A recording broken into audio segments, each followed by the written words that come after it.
It was supposed to be fun, and definitely not supposed to be serious, but it was the worst thing that could have ever happened to me. It was either an ad or an influencer, but either way, we found it online. OSOA Aura Photography was doing a pop-up session in the old industrial part of town.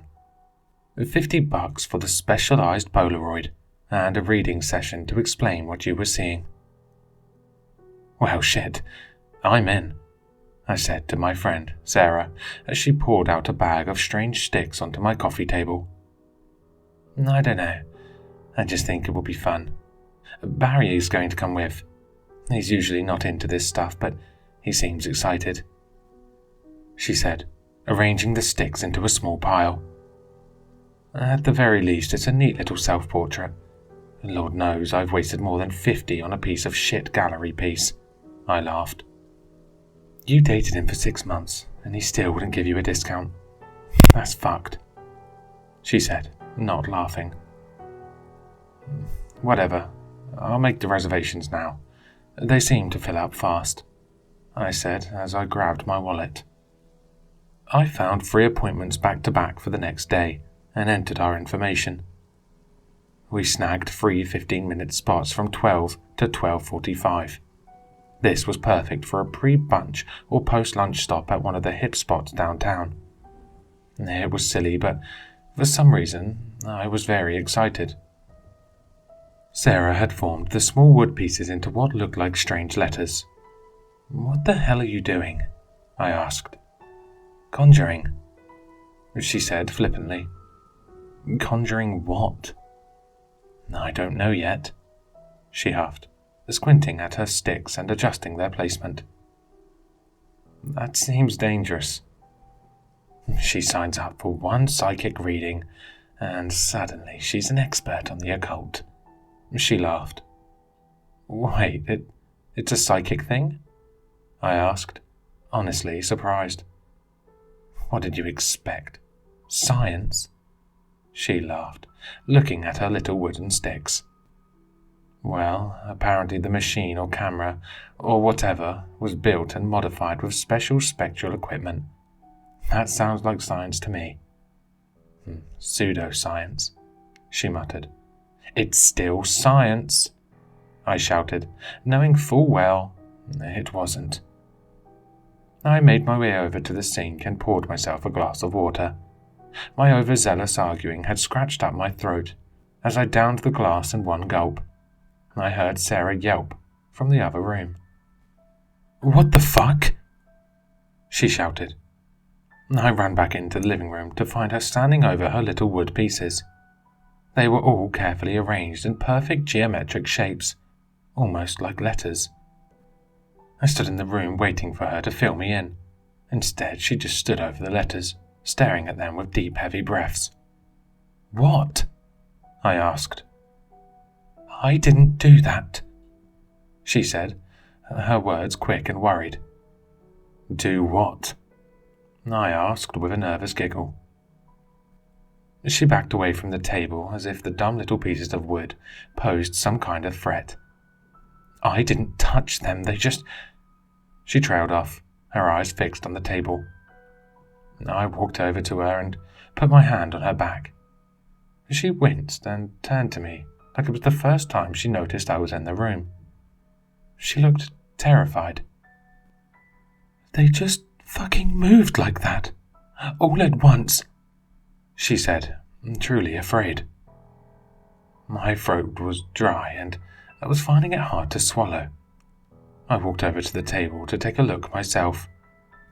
Sure enough, the little sticks of wood had arranged perfectly in small shapes and lined up in a row. What's it say? I asked, assuming for some reason that Sarah knew. I don't fucking know, she shouted before dashing over to the table and pushing all the pieces back into a single pile. We both stood back, watching the little cluster of sticks.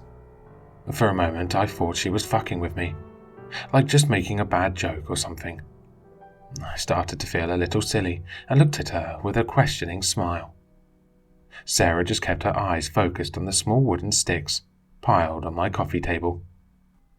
I opened my mouth to call her out on an admittedly good gag, but before I could say a word, she screamed. I looked back to the table, and the sticks were again arranged in some kind of strange pattern. My heart sunk. The lump in my throat seemed to grow 3 sizes, and I suddenly found it harder to swallow. Sarah charged over to the table and violently shoved the small wooden sticks, erasing whatever was written. I watched as she gathered them all up into the velvet bag she had brought them in. "Do you have a fire?" she asked. I chuckled nervously. "Of course I have a fire." We stood on the dirt patch of my lawn and watched the flames flickered out of the small metal trash bin. The velvet bag took a moment to burn, but the sticks inside eventually caught and breathed bright orange flames into the fire. The smoke was thick and black. It seemed darker than it should have been. "What kind of wood is that?" I asked, the first words either of us had spoken for the past 10 minutes. "I don't know. I bought it online," she said, barely above a whisper. The smoke shifted in our direction, and I somehow caught a lungful. I coughed. Then I coughed again. And again. The smoke felt like fingers wrapping around my windpipe. I swallowed and walked back inside for some water. When I reached the living room, everything seemed fine. Normal, even. I had the momentary realization of how silly we must have looked. I got my glass and filled it up. The cool water felt good on my smoke-scarred throat. "Hey, would you like to stay here tonight? I don't want to be alone," I asked Sarah from the doorway of my place. She turned towards me, the flames dancing in the waste bin behind her. "Yes, please," she smiled, possibly realizing too how silly this all seemed. Sarah lived in a 2-bedroom apartment with her roommate and 2 other girls from beauty school. She needed to save money, so she shared a room with a girl named Bunny from North Dakota. She was probably going to stay over anyway, like she did most nights, but this night I wanted to make sure of it. Once the bag of wood sticks had burned, velvet sack and all, we threw the remains into the neighbor's trash. Everything kind of mellowed out after that. Just to torture ourselves, though, we ordered Indian and put on a scary movie. Sarah picked it, an old 80s throwback called The Entity. It was less scary and more traumatizing than anything else. The part where the ghost grabbed the main girl's boob really didn't sit well with me. But it did its job and distracted us from the events of earlier. We both fell asleep on the couch, wrapped in blankets. I woke up sometime around 3 in the morning to pee and get some water. My throat still felt itchy and swollen from the smoke. When I returned to the living room, Sarah was sitting up with a strange, empty look on her face. "Sarah?" I called out from the other side of the room. She screamed. I dropped my glass of water and screamed too, but the shattering glass silenced both of us. "What are you doing?" she asked suddenly, her eyes darting from me to the glass with a look of confusion. "You were screaming," I said, standing in the puddle of water and broken glass. "You screamed. You woke me up," she replied. "Yeah, because you were screaming first. Were you dreaming?" "I don't know. I guess. I thought you were laying next to me, and then you were standing across the room screaming," she said, pulling the blankets around her. I cleaned up the broken glass and soaked up the water. We talked about moving into my bedroom because my bed is actually pretty comfortable and huge, but agreed that the couch felt like the safest spot. "I don't want to get ghost groped like in the movie," I joked, scooting closer to Sarah. Somehow, we both fell asleep again to the sound of shitty old cartoons playing on the television. We woke up to Barry's text bombardment asking if we were meeting at the photo place or my place. Honestly, Both Sarah and I had forgotten about the reservations, but since I'd already paid, we told him we'd meet him there. It was too late for brunch, but we figured we could grab some burgers afterwards. With a breakfast of iced coffee and a healthy amount of anxiety, Sarah and I drove to the old industrial part of town. Barry met us with a goofy wave outside of a large nondescript brick building. We checked in from the outside via text and waited for them to let us in. Eventually, a warm-looking hippie chick with long beaded dreadlocks opened up the office doors. "Thank you for joining us today," she said with a smile. She then led us through the building to a small office waiting room. It had the vibes of a massage joint or a wellness clinic. A sage was burning in a bronze bowl on the waiting room table. "Do you have any water?" I asked, my throat getting scratchy again. "Are you allergic to sage?" she asked, grabbing me a water bottle from the small cooler. I shrugged. "I don't think so." I kind of apologized. Barry went in first. The lady led him to a back room and then returned to sit with us in the waiting room. She sat across from us in a large wicker chair, watching as we both fidgeted nervously. "Anxiety can affect the development. Try to take some deep breaths and relax," she suggested. Sarah let out a nervous laugh. "Are you okay?" asked the lady, genuinely concerned. "We had an event last night," I offered up. Sarah sat back and cut in. "We got freaking ghosted, dude." She laughed. The hippie woman took Sarah's comment in stride and tried to humor us. "Would you like to open up about it? That's more of Jim's thing, but if you want to talk about it, you can," she said, motioning to the office where Barry went. "We don't know if we got ghosted, she had these sticks and they, moved." I tried to explain. Sarah, realizing the silliness of it all, filled in the blanks. "I bought some conjuring totems online and, conjured something, I think," she said, as if she were admitting to doing some sort of wrongdoing. "That's what those were?" I joked. The hippie lady seemed unfazed by the talk of ghost conjuring. Instead, she leaned back and asked a question. "How did it manifest?" "They just moved on their own. They formed, shapes. I don't know," explained Sarah. "What did it say?" asked the lady. We both shook our heads, unsure. The hippie lady leaned forward and picked up the sage. She wafted it in front of her. I took another sip of water. "They have to announce their presence, so a name is always given. Do you remember what it looked like?" she asked. Again, we shook our heads. "We just gathered them up and burned them in the trash," I admitted. "It's fine. If you burned the connection, you should be good. They might try to attach to something else, but I think you'd have noticed," said the hippie with a smile. "Who's they?" asked Sarah. "Entities," she replied. And with that, the door opened, and Barry walked out, holding a small box tightly in his hands. The hippie lady then led Sarah to the back room. "How'd it go?" I asked, as Barry sat next to me. "Freaking great," he said, opening up the box. "I got a lot of misdirected passion." The small Polaroid looked like any other instant photo, but the image itself did look beautiful.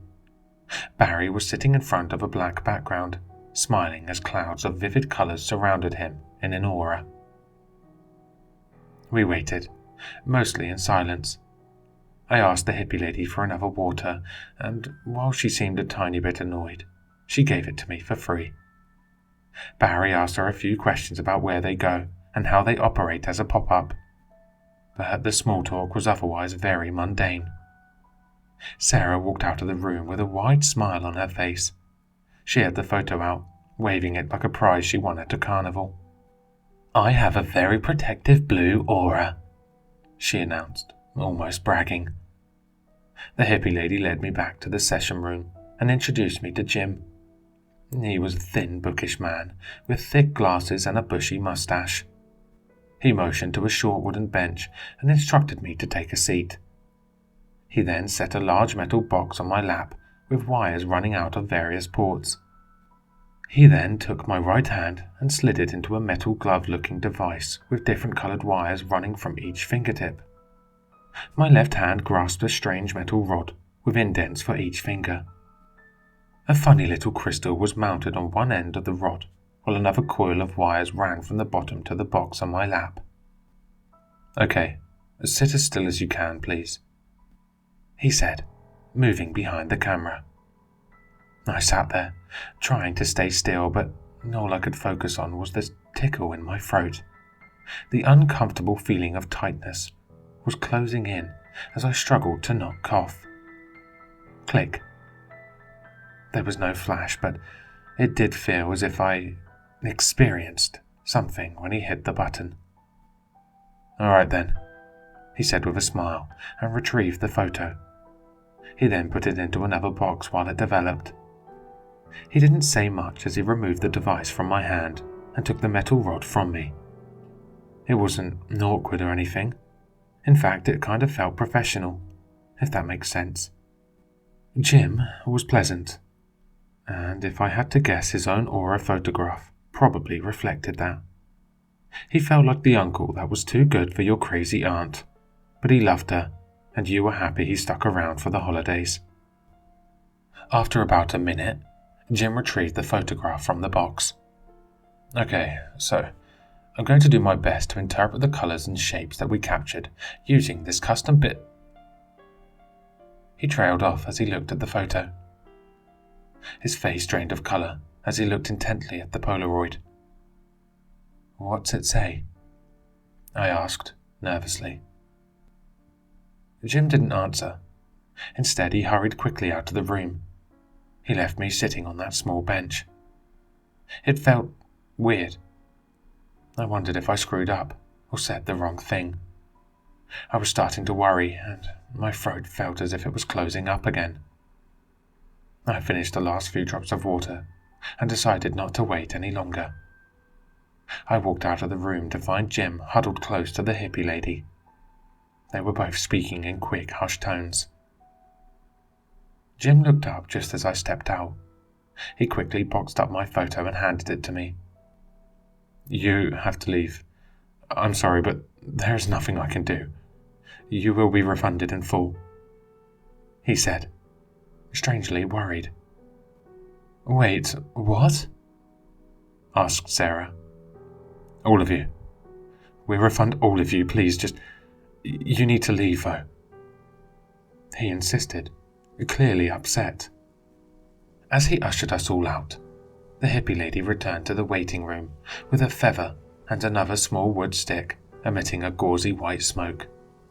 Our eyes met for a moment as I walked through the door, but she quickly looked away, like she was somehow afraid of me. The moment we hit the street, Jim locked the door behind us. "Well, that was weird," said Barry. "Yeah, what did you say?" Sarah asked. "Nothing. He just took my photo and then freaked out." "Well, what did it look like?" Barry said. I shrugged. "He didn't tell me." "Yeah, but what did you see? What colours?" asked Sarah, taking the box from my hands. "Here, I'll do the reading since he won't," she added. She opened it up in a way that hid the photo from Barry and I. At first she seemed confused, as if the photo she was looking at didn't make sense. Then the colour drained from her face. Again, I felt nervous and my throat itched, more than before. It felt so tight that it started to hurt. I couldn't help but take short, shallow breaths. "What?" I asked her. The box dropped from her hands onto the ground as she held the photo closer to her face. She started to shake her head. I'm sorry," she apologized, her eyes welling up. She handed me the photo and almost fell to the curb as she sat down. "What's going on?" Barry asked. But I couldn't respond. My throat was closing in, and it was getting harder and harder to breathe. I wanted to tell him right then what I was looking at. I wanted to ask him what he saw. I wanted to ask him why, in the photo of me sitting in front of the black background, there were no bright colors of an explosive aura. I wanted to ask if he saw the pale white shape standing above me, covered in ratty, matted hair, with fiery red eyes, and a mouth full of jagged brown teeth. I wanted to ask why it was smiling at the camera, with its long shriveled claws wrapped around my neck. But I couldn't speak.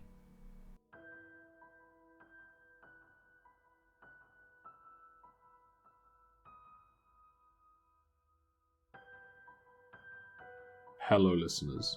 If you enjoyed this story, please check out the author in the description. For more content, leave a like, comment, and subscribe for more sinister readings.